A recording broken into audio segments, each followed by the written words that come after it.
Well, I'll start. Yeah? Yeah. All right. Well, welcome everyone. Welcome to the Independent Picture House. Just by a show of hands, if it's your first time, you can raise your hand. Wow. Great. Welcome. I'm Setu Raval. I'm the board chair here. And if it's your first time, welcome. We're so happy to have you here. The Independent Picture House is Charlotte's only nonprofit theater. We are educating, enabling, and entertaining and connecting filmmakers and film lovers through the power of film. We have screenings that take place all throughout the year, community events. We take film out into the community, Saturday morning cartoons. We host film festivals, and we have the Charlotte Film Festival here every fall. So if it is your first time, we hope that you come back. There's something here for everyone, and it's way more than just a movie theater. I'd like to thank Katrina Simmons for curating this series. Mississippi Masala is a part of our Asian American Pacific Islander Heritage Month series. There's some really wonderful films as a part of this series, and we'd also like to thank the Asian American Chamber of Commerce for being our lead presenter for this event. Events like this spark an opportunity to showcase a lot of creative talent that we have here in Charlotte. So I would like to welcome Yash Mistry. He's a multidisciplinary craftsman, and Antonio Livingston, who is a designer and percussionist. Yash and I had a conversation a couple of weeks ago about the film and just how excited we were to be able to show it on the big screen with the Charlotte audience, and talked about how cool it would be to do a little musical piece beforehand. So Yash called his friend Antonio, and they have created something uniquely for this audience. So welcome. Thank you. After the film, we have a couple more treats and a Q&A, so we hope you stay and enjoy the film.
start our panel discussion.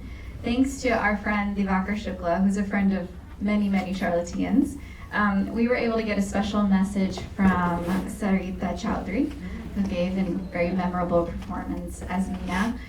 She's recorded something for all of us to just listen to, and it's specifically for this audience. Oh my gosh.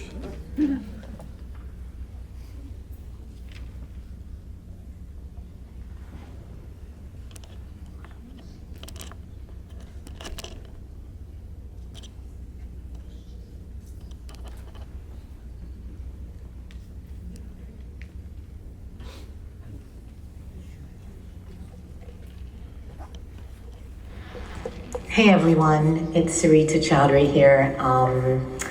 Thank you for coming to see Mississippi Masala, my first film. I know you're in Charlotte and you're at the Independent Picture House, which is a art house cinema, and that makes me super happy because we need to keep them alive, and they were my university. That's how I saw all my films.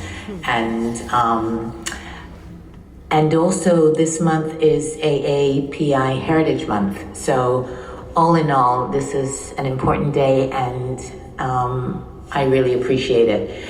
I just want to say a few things. One, Mississippi Masala, when I first saw it 30 years ago, was a film made about that time, and it is great, but also not great that it is so relevant today. Great in that it's a film that talks about love and community and family, and not so great in that it also talks about issues 30 years ago of racism and things we thought by now would have changed, but as you'll see, a lot hasn't changed. But I am happy you're seeing the film because you're gonna hopefully feel so much love and life regarding the Indian community, regarding the African community, and regarding the American community here. And I don't want to give anything away, but when I shot this film, I auditioned for Mira in London 30 years ago, and she changed my life. She brought me to America, and after we finished shooting, I stayed. I now live in New York, and because of this film, I got an agent. I was able to have a career as an actress, and I have so many fond memories working with Denzel Washington, who was so generous and also never made me feel that as a newcomer to film, my inexperience was a hindrance. He made me laugh, he made me feel very free in what I was doing. And Mira Nair, the director, she, anyone who knows Mira, she's so charismatic. She's got this very keen eye, like you feel like she's watching you from the back of her head. And under her gaze, I felt like whatever I did could be edited out later. Like I never had to edit myself during filming. So I hope you feel all these things I'm saying when you see the film. And I wish I was there, and enjoy. Thank you.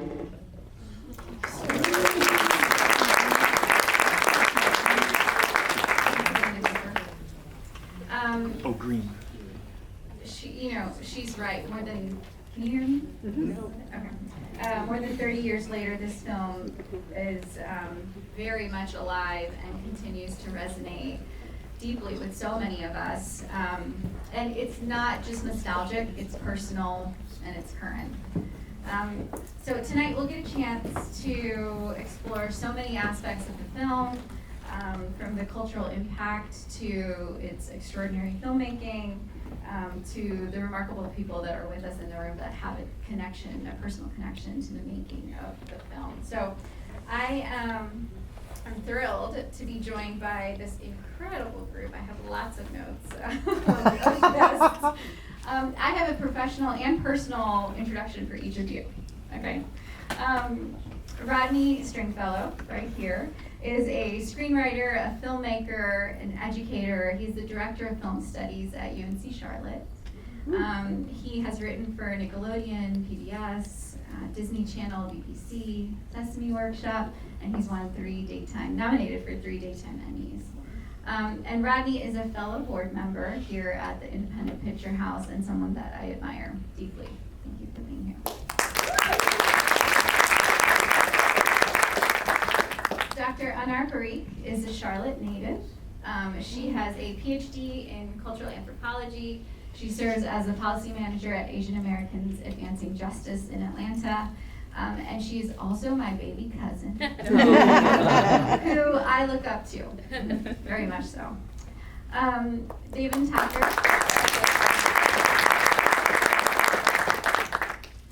Deven Thaker is a Charlotte community member with deep personal connections to the making of this film that you will hear a little bit about in just a few minutes.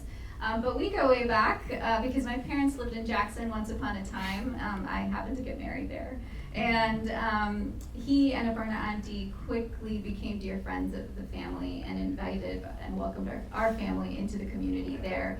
So, and also a quick cultural note, I will refer to Deven Thaker as Deven Uncle, because culturally that's just how you do it. So if you're older or anywhere in the orbit of family, you're an uncle or an auntie.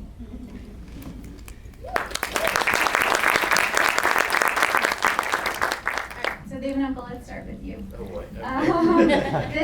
This film feels incredibly intimate, very authentic, and I think it's because there are so many real people in the film. It's based on the story of real people. And Mira Nair interviewed nearly 2,000 individuals in Uganda and in the American South as she was developing this film. And so your family has a unique connection to the film. So can you just start by sharing a little bit about how they became involved and maybe some of your memories? Sure. It's really ironic. I mean, Mira Nair was in the South, in the Deep South. We were living at the time in Edwards, Mississippi, a town of 1,200 people. Mira was actually in Natchez, Mississippi, had gone there to see a production of Romeo and Juliet, where the lead characters were all African American. And that's why she was trying to come up with this story of how to connect the exodus from Uganda to the folks coming to the South. And she was thinking about Mississippi, Alabama at the time, and trying to kind of come up with a storyline that they were working on. Eventually, as they were driving, they ended up at a motel, and which happened to be owned by my father's friend. And in the morning, my father's friend looked at the register and said, "Oh, there's an Indian couple staying here." Called the room, said, "Hey, please come have tea." You know, this is traditionally, if an Indian sees another Indian back in the days, they're going to invite them over to their house for tea. I mean, you just can't get away from that, right? So, sure enough, they came to the house. Most Indian motel owners lived on the property at the time. They came there. They didn't know who she was. Even though Mira Nair was a pretty big producer at the time, she had just done Salam Bombay and had come off of that. Quick, I don't want to take up too much time, but they got to talking, and they were telling our friend about what she was on a mission and what she was doing, and they said, "Well, you have to go and meet this person by the name of Jay Packer," my dad. So eventually they came to our motel and ended up meeting with my dad, my mom, and actually ended up working on the script together. The main character's name is Jay, named after my father. Wow. He wore my dad's clothes. In the first scene, or not the first scene, but the scene where the car accident happens, that's actually my mother sitting in the back counting the money. My grandparents are in the movie, and so many of the local community was used in the movie. I'm not in the movie because Mira felt I was too Americanized. So I wasn't. But yeah, we actually, Mira, Mitch Epstein, Sona the writer, they all stayed at our house for many days. They worked on this script. They actually ended up changing the entire script from what they were originally looking at and kind of put this love story in place. And, this is where we are 30 years later. Wow. Yes.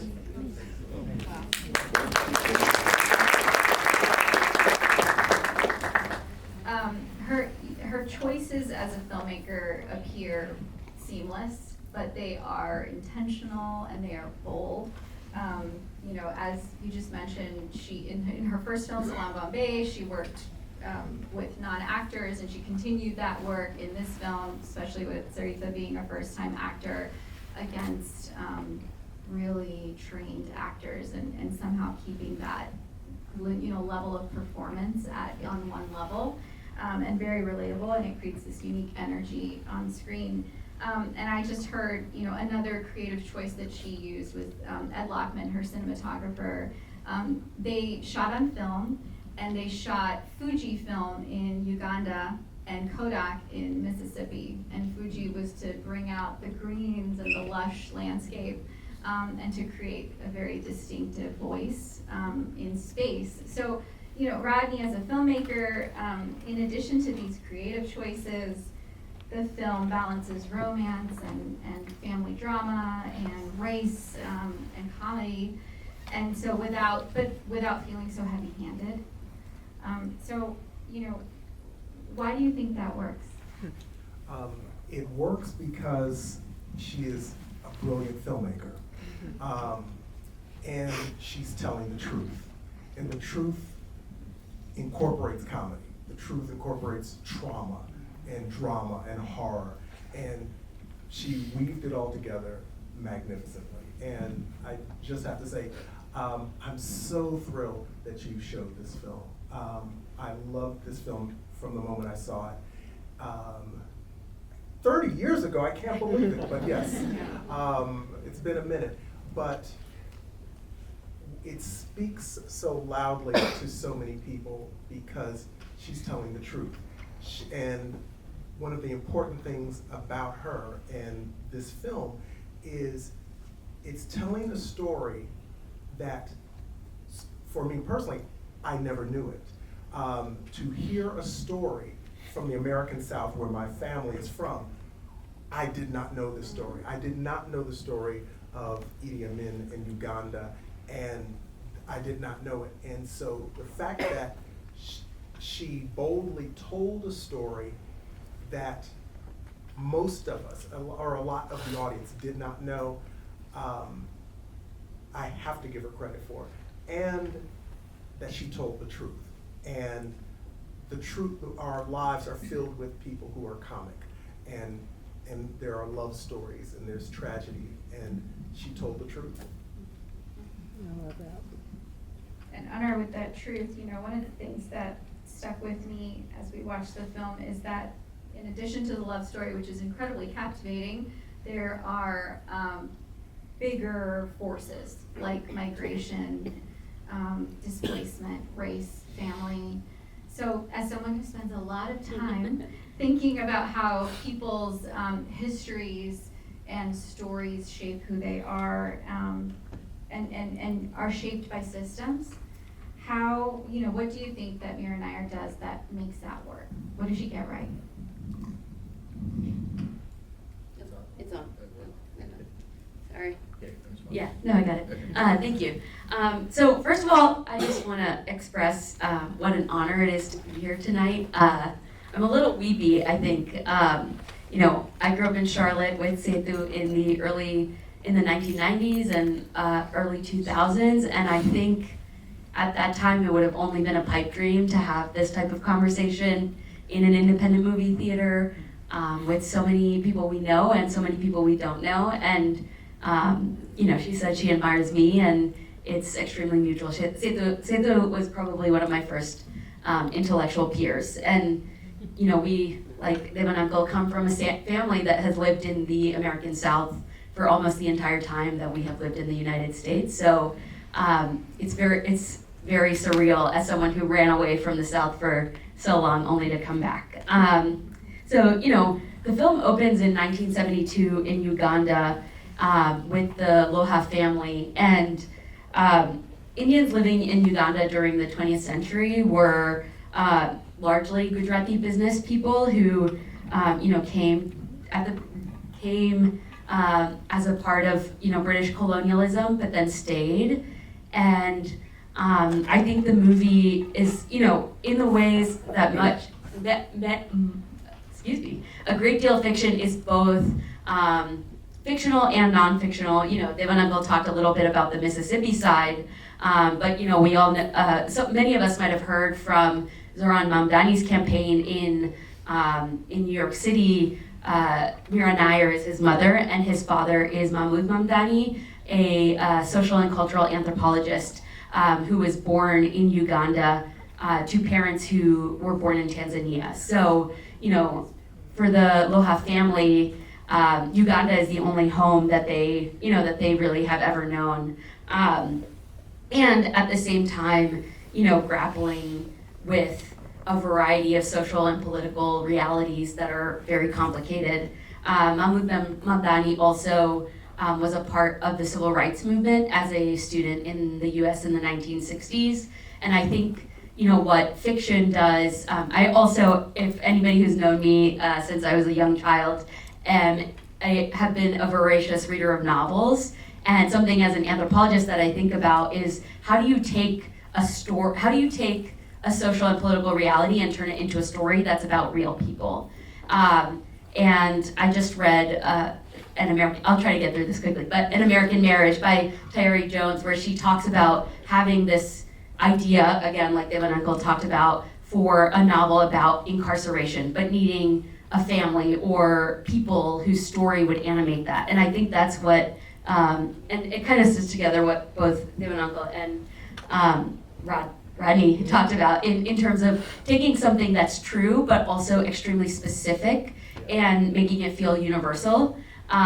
You know, the part that like I was really wowed by was the scene of the family at the wedding and then the singing. You know, that is, I feel like a picture out of our own childhoods, and at the same time situating it in larger forces, which we're not often able to see as we move through the world on an everyday basis. I have so many follow-up questions to that we're going to talk about later. Deven Uncle, how was the film received with, you know, this community that played a really enormous role in building it? You know, the community did come together and really helped out.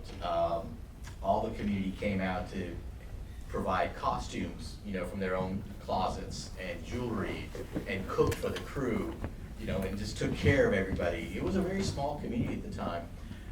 Just to go one quick step back, you know, the character that they developed, also based on my dad, is the fact that my father, grandfather, they also lived in Uganda. And so they also experienced this. And my dad also has a law background. So kind of really cheap wrapped all that from my dad into that character. And my father was in that scene at the wedding. He's actually the one pretending to play the harmonium.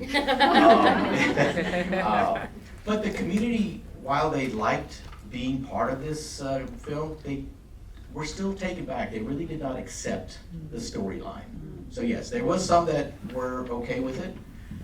But it goes back, you know, anthropologically, it goes a lot back, because what happened in Uganda was the Indians came in, the British, who were rulers at the time, felt like the Indians were, you know, the next class that they wanted to associate with. They didn't want to associate with the locals, right? So that's how it happened. And in this case, when the Indians moved to Mississippi, like I said, I lived in Mississippi for 32 years, they didn't know where to place us.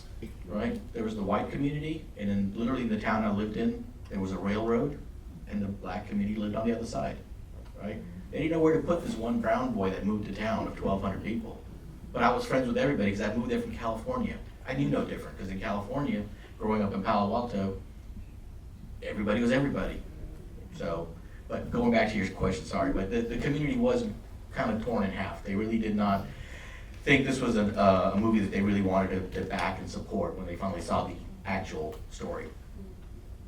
And, you know, Anar, you and I were talking about this a little bit earlier, but the, you know, expectations for first and second generation immigrants is something that is seen very clearly here through multiple characters. But Mina specifically, you know, if we talk about her expectations for a daughter, she's portrayed really differently than the stereotypical South Asian model minority in mainstream cinema or in TV. She is a little rebellious, you know, but she behaves she's still cleaning bathrooms and going to lunch with her dad and dressing up really nicely for the family occasion. So, Anar, what do you see in that character? I like how you put a little rebellious because, I think what, the stories of ourselves and I wouldn't say myself because I was very lucky not to have to fight too much for the things that I wanted. But I think we did live in a world where even a little rebellion was considered a big one or an insurmountable one. And, the model minority myth, really pushes us to think about ourselves as possible, as exceptions, as if we, learn enough, if we educate ourselves enough, if we assimilate enough, if we earn enough money, we can distance ourselves from oppression, from racism, from criminalization. And I think this movie, gestures at, and I think Sarita Chaudhary was also gesturing at, that it doesn't, right? Like, Indians are the second largest growing undocumented community or undocumented group in the United States, in a time where undocumented people are being snatched off of the streets. The model minority myth is that exactly, right? It is a myth. And I think Mira Nair, as a character and as a director, sort of pushed us to think about what's possible if we don't let ourselves succumb to that or succumb to the shame that comes if we're not able to live up to that. Rodney, so exactly that. What's possible? This film, it feels authored, deeply authored, and it's a very specific point of view. So someone, as an educator, what do you tell emerging filmmakers and storytellers? How do you ensure that they trust their instincts and that they trust their unique voice? Well, one thing that I tell my students is that they have to recognize that they have a voice and that the world is a poorer place without their voice in it. And I think Mississippi Masala is an excellent example of that. If Mira Nair did not create this film, we would not have this story. And there are other people who could tell their version, but not her version. What I encourage, and there's a battle going on within the mind of every filmmaker, particularly when they are young and students. One is they want to be Hollywood, and they want to tell Hollywood stories. They want to they want to create a franchise film. They want to be in space, they want the monsters, they want the dragons, and that's awesome. But the reason that I put Mira Nair on a higher category is because she's telling a specific, personal, real story. There's romance in it, so there's some fantasy and all of that, but what's important for storytellers is to recognize that they have a personal story. No one has their background. We all can make up fictitious universes, and I'm not crapping on those stories, but what I'm saying is it's more powerful when people realize no one can tell your story, your history, your people, your place, your geography. All of that is so specific and powerful, and when storytellers, whether they be in film or novels or some other form, once they recognize that, I think now they become a true artist. And so hopefully, filmmakers and storytellers will recognize that, because that's what's so powerful. It is that singular voice. Yes. Yeah. Absolutely. I keep thinking about watching the film again tonight. I revisited a couple weeks ago to prep for tonight, but watching it again tonight and through this conversation, I feel that it's still really rare to see films like this. And even though it came out 30 years ago, in 1991, a romantic drama with a Black and South Asian lead was not something that studios were running to help produce and make. And honestly, today it feels like that as well. And it's still, like, the film feels radical. And brown, these are brown protagonists who get to be complex. They get to feel desire. They get to be contradictory. And so representation is just, it's a buzzword today in many ways, but I'm really curious about, from all three of you, so this is a question for all three of you, what did the film help understand about representation for you personally? Because these are three unique stories and experiences as well. And what are we still exploring today? Well, I'll start. It spoke to me growing up in Indiana. There was no South Asian community there, and this was so wonderful for me to see a story that I did not know. And so much of the media that I consumed and that was out there was curated to tell a particular story with particular characters. And this was such a breath of fresh air to realize, it made me realize I haven't been told the whole story, and that there are other stories out there, and I'm in that story. And it was wonderful to see, and I'm so thankful that she presented, it was not an easy story to talk about the Ugandans, what they wanted, and in the Indian families that were there, and the trauma that they went through, and they had to just keep it moving. It was not an easy story, but it was a story that had to be told, and I'm so appreciative because it makes me recognize that my life it's like, oh, it isn't this, I don't have to simplify my life or pretend to buy into a myth, that my life is as complex, and I get it. And I'm just so appreciative for the complexity. Yeah, I mean, I feel like I have and have had for some time a fraught relationship with representation. Like I said, growing up in the 90s and 2000s, I think I felt a little bit of desperation for representation. And then moving into my, 20s, like I said, like Setu said at the beginning, I am a cultural anthropologist, and I work as a policy manager at an immigrant rights or immigrant justice nonprofit, which is not typically the educational or career path you hear about of other Indian Americans my age. I think representation for me has also been, our parents demand that we become doctors or lawyers. And I think that, as I've moved through that journey, or, as we move through time, I am looking for representation that feels more specific. And I think I was 1 year old when this movie came out. And I think I probably watched it for the first time maybe 10 years ago.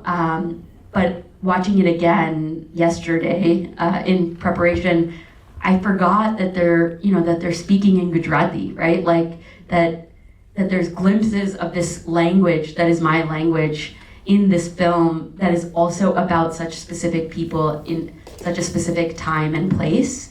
And I think when I think about representation now, it's not that I want to see someone whose story is exactly mine, but where there are glimpses of something I can understand, something that I can understand, and that also draws pictures, I guess, of the real contradictions that we live with, for better or for worse.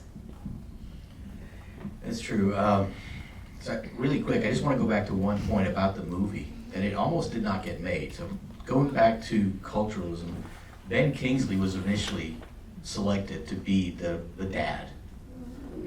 Yeah, and because that was what was bringing in the money, was having, unfortunately, a white playing the father. He left the film. And Denzel had not been cast at that time. It wasn't until they actually got Denzel that money came back into the movie. Wow. Okay, so the movie almost did not get made, so just a little bit of tidbit on that. But as you said, as watching that movie, every one of us that's grown up in this era as an Indian sees it differently. Okay, I see it differently because I actually lived that life. My parents had a small motel. I've been there. I've been Mina. Okay, I've done that. So I see things a lot differently. You know, we had the small community. We've been to these small functions. We've had the rowdy kids running around. Well, I probably was one of those, right? So I see things a lot differently, and then trying to be, trying to incorporate yourself into the community, right? Because as a minority, or you know, when I moved to Mississippi in 1983, there were not a lot of other Indians. I was the only Indian in my school, so if I did not get, you know, to become friends with anybody and everybody, I was out by myself. So, you know, there's, like you said, stories that need to be told, but every one of us has a different story of how we assimilated and how we grew up as an Indian, you know. And it may be not just my case, but even as an American, probably if you felt like you were different, you also had to fight your way, and you also had to make a point of getting known and being accepted. So the story has a lot of deep meanings in that aspect also.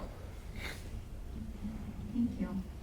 I'd love to open it up. I have a lot of questions, but I'd love to open it up if anyone else does.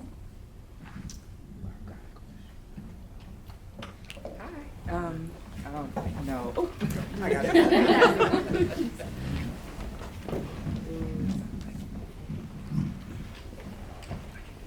hello. Oh, can y'all hear me? Yeah. Hi. Had a lot of questions after this movie, but I'm glad you asked for this. But my first one is the way the movie ended between Mina and Dimitri. Do you even think they made it? That's kind of my biggest one. Well, you know, there was a scene that was actually written, because my dad has the original script. So if you remember when Mina was leaving Uganda, right, she had to go to the bathroom really bad. Yes. And she did go to the bathroom, right? In the original script, Mina does it again at the end to signify when she left Uganda and now that she's leaving Mississippi. Oh, But it wow. was cut out because Mira got, well, people that she consulted with said, no, we don't need to have that at the end. But that was in the script, and that is in the script. And that was her significance of, you know, letting go.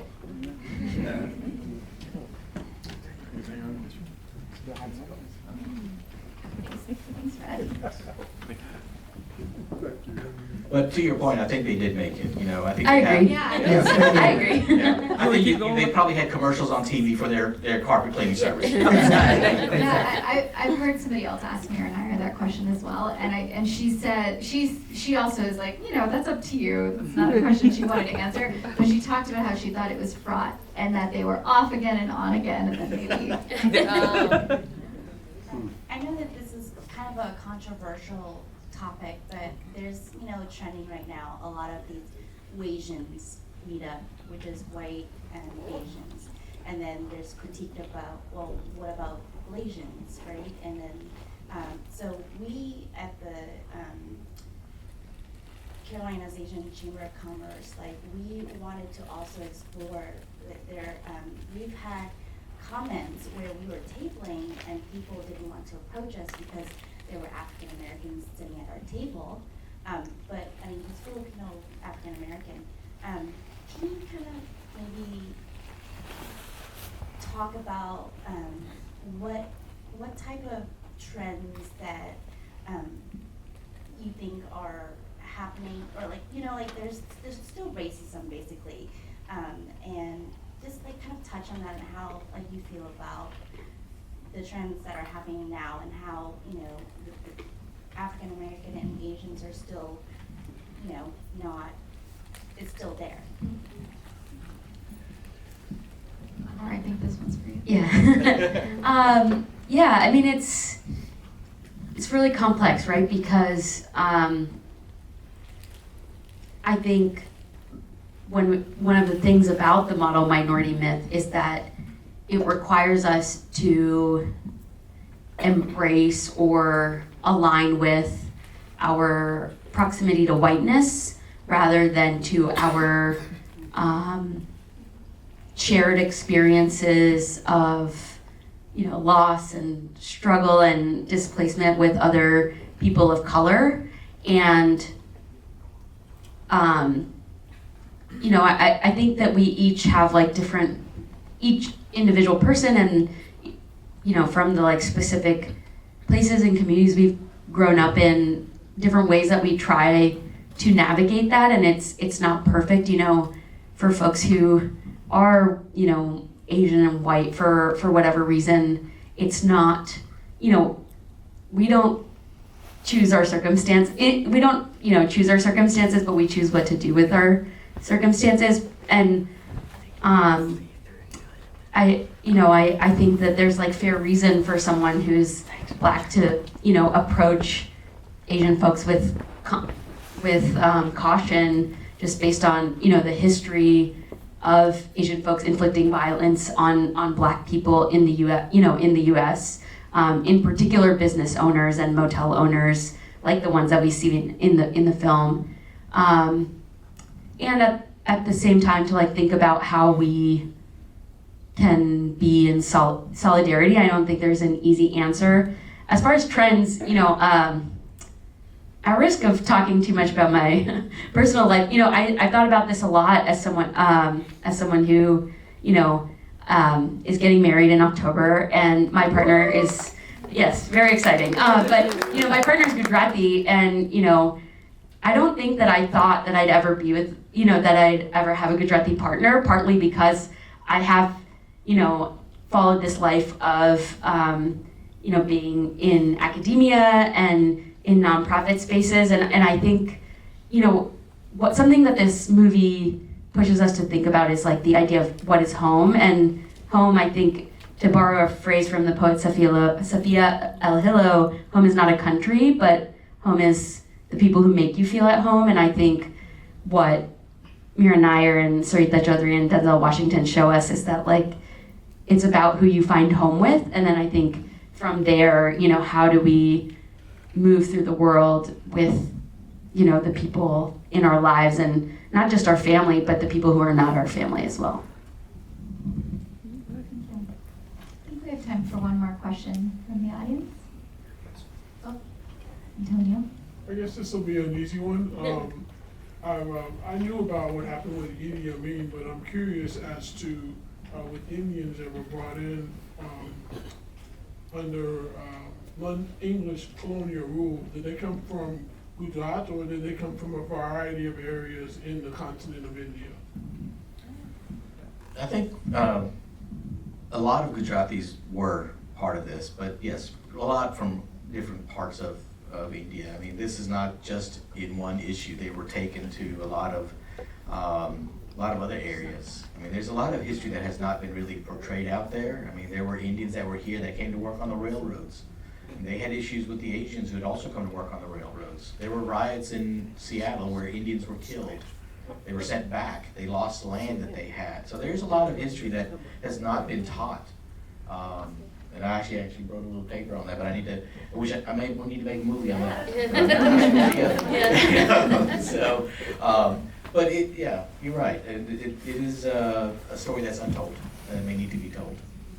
I think it's just worth also noting that in Uganda and East Africa, many of them were Gujaratis, but in the Caribbean, in Trinidad and Tobago, in Guyana, they were primarily Biharis who were almost like forcibly displaced from their land and taken as indentured servants, and in many ways disconnected from their their cultural history and ancestry. So even within India, the migration routes across the country and across caste and religion are different,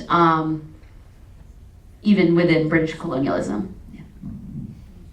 Thank you.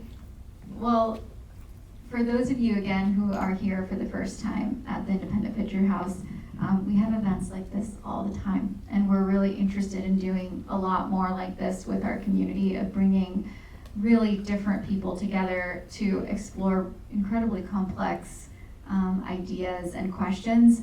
So if you have ideas of programming, if you have ideas of films that you really want to see that you haven't seen in a while, something that reflects a part of you that you'd like to discuss and explore, please talk to us. Come talk to us. Come talk to Rodney, myself, Brad, any of the team members. We'd love to try new things here. I would like to thank Rodney, Anar, and Deven Uncle for spending time to think about the film and to share their personal stories and insights, and we're really grateful to have community members like you.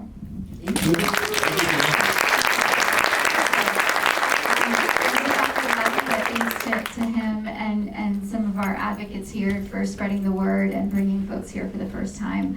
And then of course the IPH staff. This is a really small and mighty team doing programming 365 days out of the year. And we have one more little treat. I'm going to stand right at the exit as folks are leaving.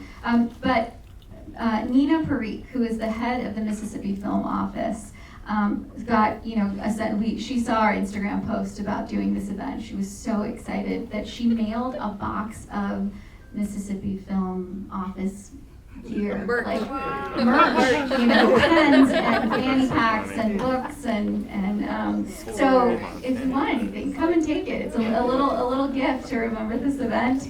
And thank you again so much for coming.